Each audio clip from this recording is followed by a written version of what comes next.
Hello guys, welcome back to my YouTube channel yes chemistry a way of success.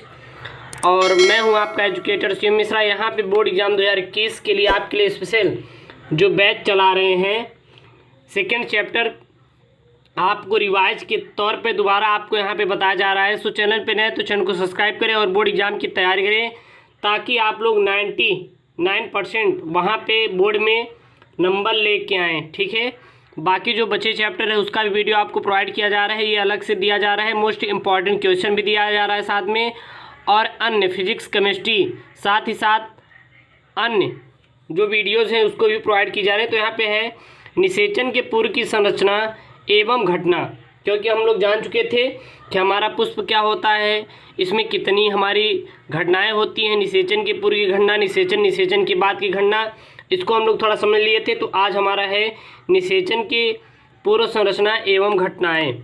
तो इसमें अगर हम देखें तो निषेचन के पूर्व एवं संरचना और परिघटनाएं क्या क्या होती हैं, तो कुछ इसमें अगर पॉइंट में देखें तो कायिक या वर्धी अवस्था पुष्पों की जीवन अवधि की प्रथम अवस्था होती है। जो हमारे पुष्पों की जो प्रथम अवस्था होती है वह हमारी क्या होती है, कायिक या फिर वर्धी अवस्था होती है। याद रखना, लिख लेंगे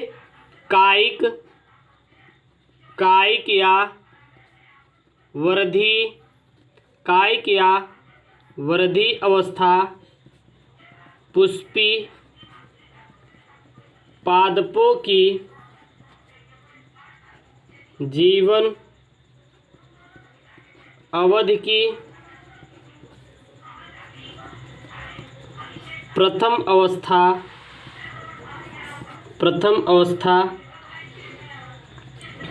होती है। क्या होती है, हमारी प्रथम अवस्था होती है। ठीक है ना। वृद्धि काल के बाद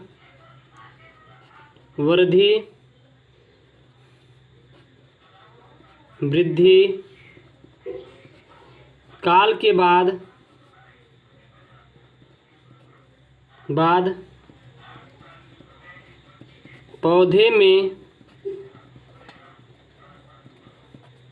पुष्पन प्रारंभ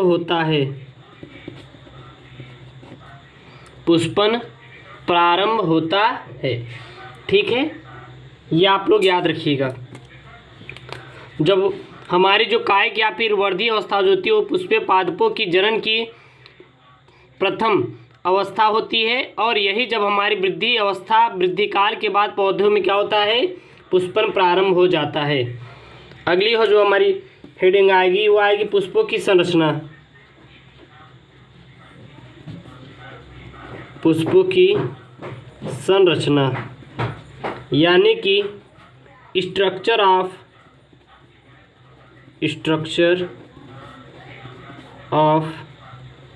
ए फ्लावर। पुष्पों की संरचना देखें तो पुष्प में सामान्यतः एक वृंत होता है। पुष्प में अगर देखा जाए तो सामान्यतः हमारा क्या होता है, एक वृंत होता है, जिसे पुष्प वृंत कहते हैं। तो यहाँ पे क्या लिखेंगे,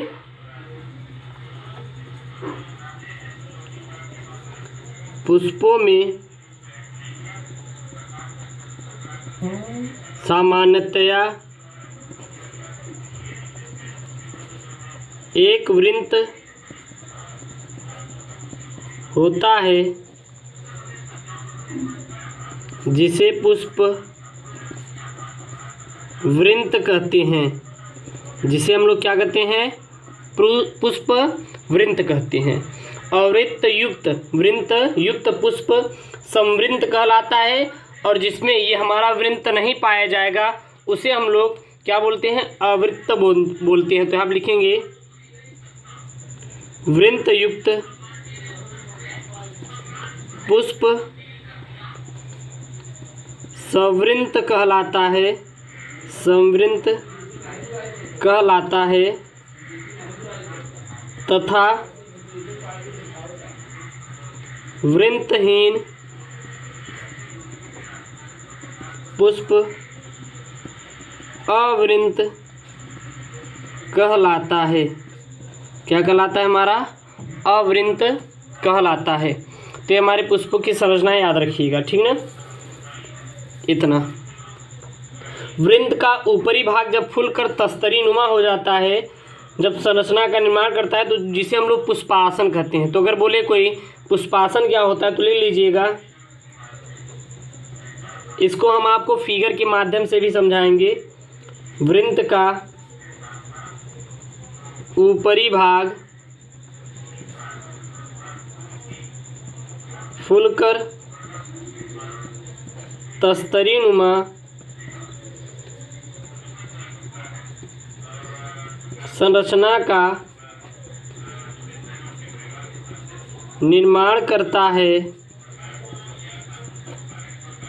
जिसे पुष्पासन कहते हैं। इसे ही हम लोग क्या कहते हैं, पुष्पासन कहा जाता है, ठीक ना। और पुष्पासन पर पुष्प के विभिन्न अवयव ठीक उसी प्रकार व्यवस्थित होते हैं जैसे तने पर पत्तियाँ। अगर बोले कोई कि हमारे पुष्पों पर जो पुष्प के विभिन्न अवयव किस प्रकार से व्यवस्थित होते हैं, तो इतना याद रखिएगा, जैसे हमारे तने पर पत्तियां व्यवस्थित होती हैं, उसी प्रकार पुष्पासन पर पुष्प व्यवस्थित होते हैं। पुष्पासन पर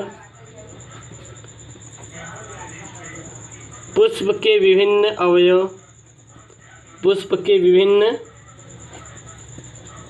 अवयव ठीक उसी प्रकार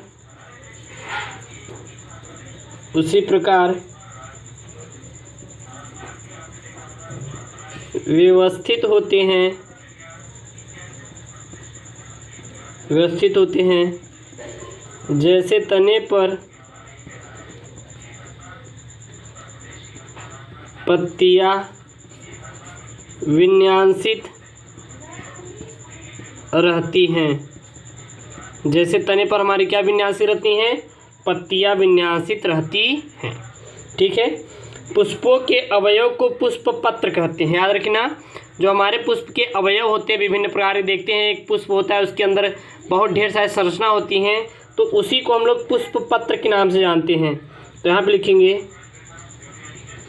पुष्पों के अवयव को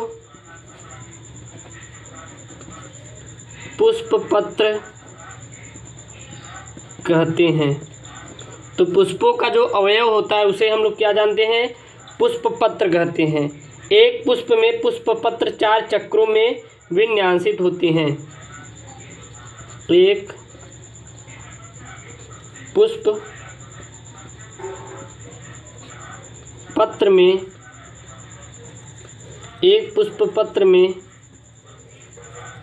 एक पुष्प में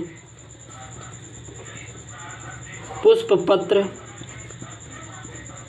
4 चक्रों में विन्यासित रहते हैं। 4 चक्रों में क्या रहते हैं, हमारे विन्यासित रहते हैं।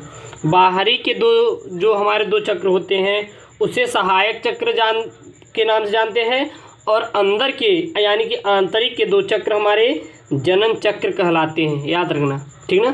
4 चक्रों में होते हैं, तो यहाँ पे लिखेंगे बाहरी के 2 चक्र, बाहरी के 2 चक्र सहायक चक्र या वर्धी चक्र तथा आंतरिक चक्र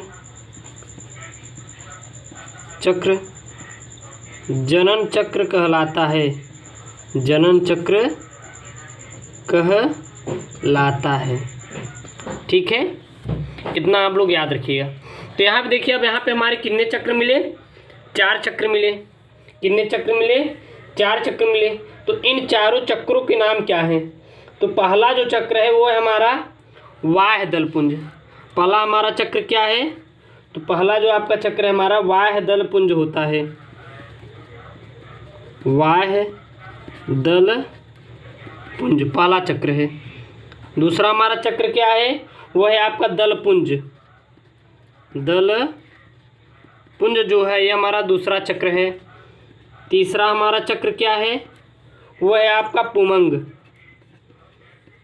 पुमंग जो है हमारा तीसरा चक्र है। और चौथा चक्र हमारा क्या है? जायांग है। चौथा चक्र क्या है हमारा? जायांग है। ठीक है, तो कितने चक्र हमारे हैं? 4 चक्र। वाह दलपुंज, दलपुंज, पुमंग और जायांग, ये जो हमारे 2 चक्र हैं, ये 2 चक्र और हमारे ये 2 चक्र, ठीक है ना। पुमंग और जायांग, पुमंग और जायांग ये हमारे जनन चक्र होते हैं। क्या होते हैं? हमारे जनन चक्र होते हैं। वाह दलपुंज और दलपुंज ये हमारे कैसे चक्र होते हैं? आपको अगर आ जाएगा तो सहायक चक्र या फिर वर्धी चक्र के नाम से जानते हैं। तो ये मेरे प्यारे दोस्तों बहुत ही मोस्ट इम्पॉर्टेंट हम लोग क्लास चला रहे हैं बोर्ड एग्जाम 2021 के लिए। यदि आप बोर्ड परीक्षा 2021 देने वाले हैं तो पूरे वीडियो को ज़रूर वॉच कीजिए सीरियल वाइज है, और आपको सभी वीडियो प्लेलिस्ट मिल जाएंगे। ओके दोस्तों, थैंक यू, जय हिंद। ये क्लास 12th बायोलॉजी चैप्टर 2 है, पुष्पों में लैंगिक जनन।